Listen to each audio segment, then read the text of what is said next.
Hello everyone, in this video we have covered some important questions related to chemistry. ठीक है, मैंने बोला कि मैंने इस वीडियो में केमिस्ट्री से रिलेटेड कुछ इम्पॉर्टेंट क्वेश्चंस को कवर किया है. अब वो इम्पॉर्टेंट कैसे हैं, वो ज़्यादातर मैंने उन क्वेश्चंस को इस वीडियो में लाई हूँ जो ज़्यादातर आपके केमिस्ट्री में किसी भी एग्ज़ाम में पूछे जाते हैं. ठीक है, ये क्वेश्चन ज़्यादातर फ्रीक्वेंटली एग्ज़ाम्स में पूछे जाते हैं, इसीलिए मैंने इन क्वेश्चंस को इस वीडियो में एडअप किया है. ठीक है, इस वीडियो के थ्रू आप अपना एक सेल्फ इवैल्यूएशन भी कर सकते हैं कि आपको कितने आंसर्स आ रहे हैं, आप कितने आंसर्स के क्वेश्चंस के आंसर दे पा रहे हैं. ओके, सो स्टार्ट करते हैं हमारा फर्स्ट क्वेश्चन. ठीक है, सो देखो मैंने ये जो क्वेश्चंस हैं ये मल्टीपल चॉइस क्वेश्चंस ना रख करके वन लाइनर क्वेश्चन रखे हैं, जिसमें वन लाइन में आप आंसर दे सकते हो, normally question and the answer. फिर ऐसा होगा कि आपका चाहे क्वेश्चन किसी भी पैटर्न में आए आप आंसर दे पाएंगे. ओके, सो स्टार्ट करते हैं.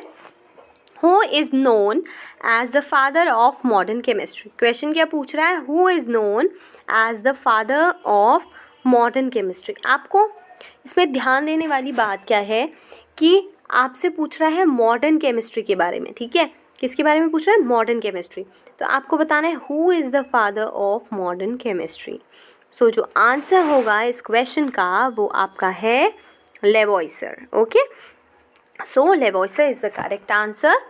ठीक है, Lavoisier is the person who is known as the father of modern chemistry. Okay, so ये क्वेश्चन है जो फ्रीक्वेंटली पूछा जाता है आपके एग्जाम में. So that is very important for examination point of view.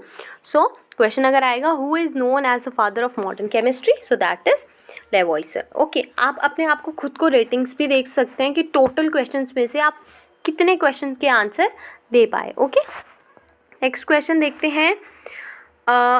Elements which are, देखो question क्या पूछ रहा है, elements which are liquid at room temperature are.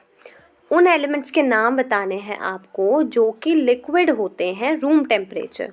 यहाँ मतलब रूम टेम्परेचर पे वो लिक्विड स्टेट में होता है. ठीक है, सो आपको बताना है वो कौन कौन से एलिमेंट्स होते हैं. ठीक है, तो वो कौन कौन से एलिमेंट्स होते हैं, वो होते हैं आपके,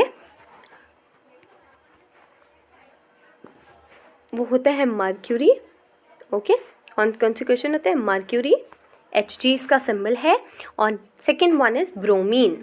तो ये दो ऐसे एलिमेंट्स हैं जो कि आपका रूम टेम्परेचर पे बिल्कुल लिक्विड स्टेट में होते हैं. ठीक है, सो मर्क्यूरी एंड ब्रोमीन. ठीक है, mercury Hg and bromine Br2. So these both are liquid at room temperature. Next question देखते हैं. Boiling point increases in the presence of. ठीक है, बॉइलिंग पॉइंट कब बढ़ जाता है, किसकी प्रेजेंस में बॉइलिंग पॉइंट बढ़ जाता है. ठीक है, जैसे वाटर है ना, जैसे H2 है, O है. ठीक है, तो H2O का बॉइलिंग पॉइंट आपको पता है, दैट इज़ 100 डिग्री सेल्सियस.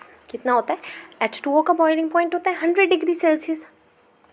तो आप उसमें क्या करोगे कि उसका जो बॉइलिंग पॉइंट है वो इंक्रीज़ हो जाए. तो अगर बॉइलिंग पॉइंट है वो इंक्रीज़ कब होता है, जब उसमें उस जो भी आप चीज़ ले रहे हो उसमें इम्प्योरिटीज़ प्रेजेंट है. मान लो कि जो भी आपने सब्सटेंस लिया है अगर उसमें इम्प्योरिटीज़ हैं, ठीक है, इम्प्योरिटीज़ प्रेजेंट हैं, तो उसका बॉइलिंग पॉइंट ऑब्वियसली चेंज होगा, मतलब इंक्रीज़ होगा.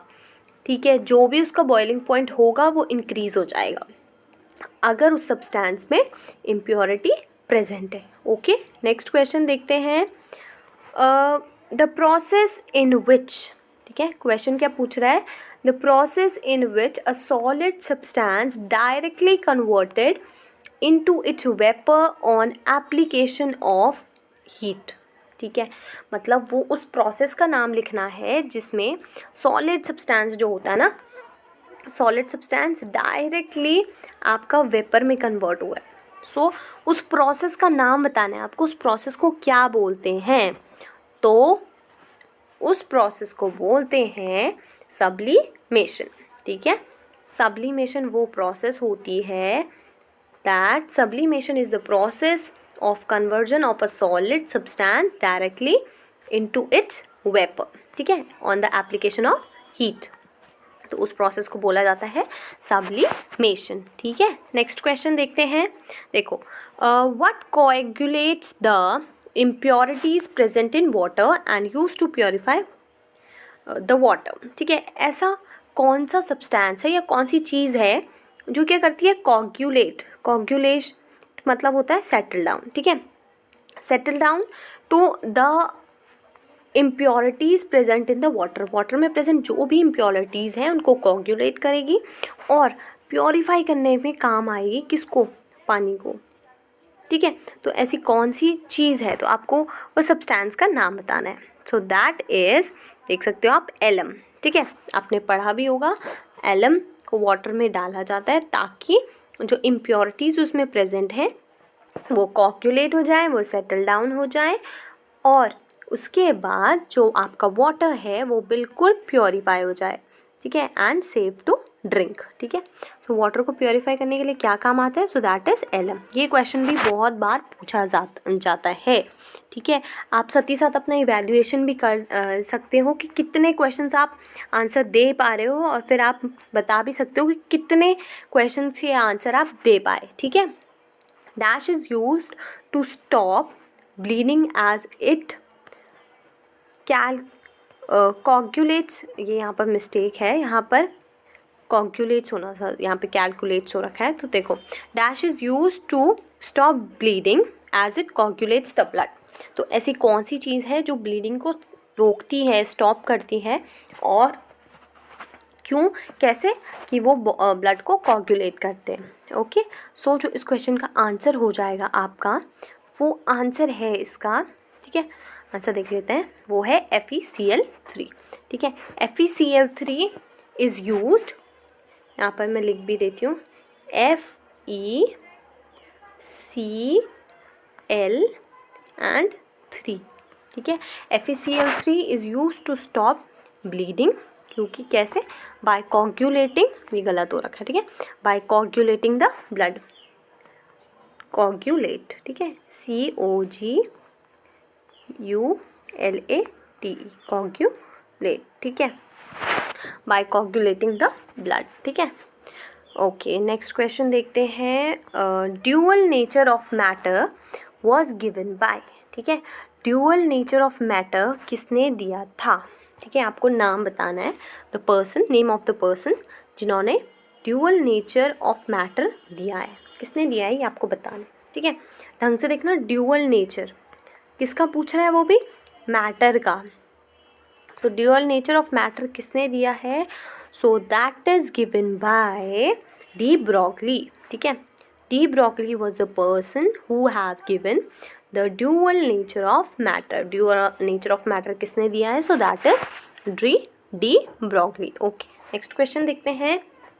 नेक्स्ट क्वेश्चन देख लेते हैं. तो देखो, नेक्स्ट क्वेश्चन क्या है, देखो क्वेश्चन ढंग से सुनना. रेडियो एक्टिविटी क्या पूछ रहा है, radio activity was discovered by, यानी कि रेडियो एक्टिविटी को किसने डिस्कवर किया है. ठीक है, सो ये थोड़ा कंफ्यूजिंग क्वेश्चन है. अब क्यों है वो मैं आपको जब आंसर बताऊंगी उसके साथ साथ बता दूंगी. ठीक है, सो आपको पहले बताना है कि रेडियो एक्टिविटी किसने डिस्कवर की थी.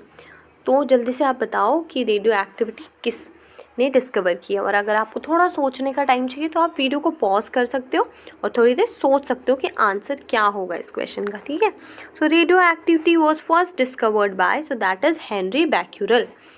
ठीक है, अब मैं आपको बोल रही थी कंफ्यूजिंग है इसमें कुछ, तो आप सोच रहे हो कि कंफ्यूजिंग क्या है यार, इसमें तो सब ठीक है. हेनरी बैक्यूरेल अगर आपको पता होगा, so that is the person who discovered radioactivity. ठीक है, आपने एक नाम सुना होगा, madam Curie. Okay, madam Curie. तो जब हम रेडियो एक्टिविटी नाम लेते तो हम मैडम क्यूरी का नाम भी लेते हैं साथ में. तो कई लोग सोचते हैं कि उन्होंने डिस्कवर किया है रेडियो एक्टिविटी को, जबकि Henri Becquerel was the person who discovered radioactivity. तो मैडम क्यूरी का नाम क्यों ले रहे हैं, तो madam Curie was the person, madam Curie ने क्या किया था, टर्म दिया था रेडियो एक्टिविटी. क्या टर्म, जो रेडियो एक्टिविटी है that is that was been given by, so that was madam Curie. और डिस्कवरी किसने की थी? Henri Becquerel. ये चीज़ आपको याद रखनी, क्वेश्चन किस तरीके से पूछ रहा है। ओके, नेक्स्ट क्वेश्चन देखते हैं। ओके, ये थोड़ा सा ट्रिकी भी नहीं बोल सकती हूँ मैं, थोड़ा कंफ्यूजिंग ही बोलूँगी। देखो कैसे, तो देखो, the process in which a heavy nucleus is broken down into 2 और मोर लाइटर फ्रेगमेंट्स। उस प्रोसेस का नाम लिखना है जिसमें हैवी न्यूक्लियस, ढंग से देखना, हाँ, हैवी न्यूक्लियस ब्रोक हो रहा है, मतलब टूट रहा है, किसमें? 2 या 2 से ज़्यादा लाइट फ्रेगमेंट्स में, टुकड़ों में। तो ढंग से देखना क्या हो रहा है। एक देखो, एक हैवी न्यूक्लियस है, वो टूट रहा है 2, ठीक है, 2 या 2 से ज़्यादा टुकड़ों में, ठीक है। तो इस प्रोसेस को हम क्या बोलते हैं? The process in which a heavy nucleus is broken down into 2 और मोर लाइटर फ्रेगमेंट्स। तो देखो, ढंग से देखना, इसको हम बोलते हैं न्यूक्लियर फिजन, ठीक है, न्यूक्लियर फिजन बोलते हैं। अब मैं बताती हूँ इसमें कंफ्यूजिंग क्या है। आप बोलोगे कंफ्यूजिंग है, मैंने बोला कंफ्यूजिंग है, क्या है कंफ्यूजिंग? जो कंफ्यूजन है वो न्यूक्लियर वर्ड तो ठीक है, सेम है, फिजन और फ्यूजन मैं डिफरेंस भी आपको बता देती हूँ, साथ ही साथ क्लियर कर देती हूँ, ठीक है। देखो, इसको आप कैसे पढ़ सकते हो, उसको कैसे याद कर सकते हो? सो देखो, न्यूक्लियर फिजन में, फिजन की बात कर रही हूँ मैं अभी, ठीक है। तो कोई बड़ी सी सब्सटेंस है, वो जो एक न्यूक्लियस होगा वो टूट जाएगा 2 या 2 से ज़्यादा लाइटर फ्रेगमेंट्स में। जबकि जो न्यूक्लियर फ्यूजन होता है ना, फ्यूजन, अभी मैं फ्यूजन की बात कर रही हूँ, फ्यूजन में जैसे 2 छोटे छोटे फ्रेगमेंट्स हैं, ठीक है, वो आपस में जुड़ेंगे और एक बड़ा फ्रेगमेंट या हैवी न्यूक्लियस में जुड़ेंगे। मतलब जो 2 और मोर लाइटर फ्रेगमेंट्स हैं वो साथ में आएंगे और फिर एक हैवी न्यूक्लियस फॉर्म करेंगे, ठीक है। न्यूक्लियर फिजन का जस्ट अपोजिट होता है न्यूक्लियर फ्यूजन, ठीक है। याद रखने वाली बात क्या है? न्यूक्लियर फिजन में एक हैवी मॉलिक्यूल, यहाँ पे हैवी न्यूक्लियस क्या होगा? लाइटर फ्रेगमेंट्स में टूटेगा। जबकि न्यूक्लियर फ्यूजन में जो लाइटर फ्रेगमेंट्स हैं वो कंबाइन होंगे to form a heavy nucleus, ठीक है। जस्ट अपोजिट, आपको ऐसे करके उसको याद रखना है, ठीक है। So thank you for watching this video. Make sure to like, share, comment and subscribe to the channel. I hope कि ये वीडियो आपके लिए हेल्पफुल रहा हो और आप अच्छे से एक बार इन क्वेश्चंस को रिवाइज भी करना. So thank you everyone. Learn more.